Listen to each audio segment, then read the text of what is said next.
Kwa majina naitwa Daniel Zimalia, ni afisa ushirikishaji jamii.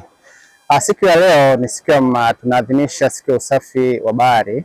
Siku ya bahari duniani tukiwa na lengo la kufanya usafi katika fukwe yetu ya Utende, lakini pia ni kuweza kuweka mazingira safi ili tuweze kuboresha fukwe zetu. Lakini pia tumepata mwamko mkubwa sana kwa kushiriki kwa wananchi na beach boys na watu wengine ambao wameona umuhimu mkubwa sana kuweza kufanya usafi wa pwani.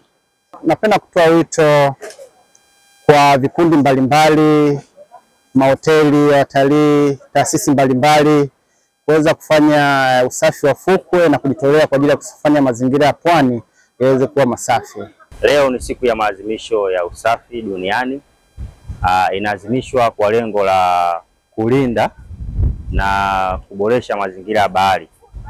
Mara nyingi huwa bahari inaasiliwa na mazingira ya shughuli za binadamu, hasa product ambazo haziwezi kuoza zinaenda kuharibu mazalia ya viumbe hai ambao wanaishi baharini. Hivyo tunashauriwa isiwe tu siku ya maadhimisho duniani, bali zitengwe siku tofauti tofauti ambazo zinaweza kufanyika kwa ajili ya kusafisha bichi pamoja na bahari, hasa hizi product za plastiki.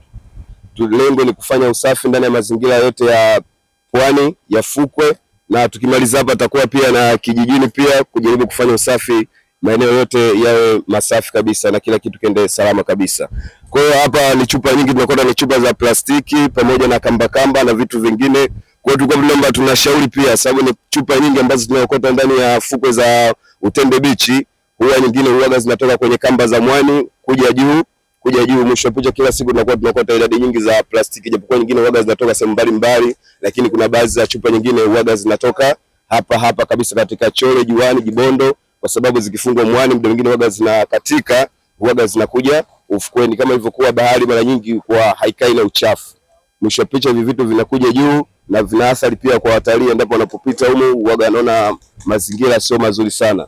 Kwa hiyo mara nyingi huaga tunafanya usafi wa beach cleaner kwa kila hizo za Jumamosi, lakini usafi mkubwa huaga tunafanya kama hivi usafi wa World Ocean. Kwa hiyo leo tupo katika ndani ya maadhimisho ya sikukuu ya mazingira duniani. Wito wangu kwa wananchi, shime tutunze mazingira. Mazingira ni rafiki wa kila mtu. Tuwe karibu kufanya mazingira kwa kila mmoja. Naitwa Habiba Saidi. Naishi kitongoji cha Utende. Ni mwakilishi wa wanawake katika siku ya mazingira. Nimekuja kufanya usafi katika eneo letu, mambo ya baharini, kuokota chupa za plastiki na nahamasisha kina mama wote tujitokeze, tuwe wadau, watu wa mbele kwenye siku ya mazingira na mazingira yetu ya nyumbani kiujumla, tuwe wasafi.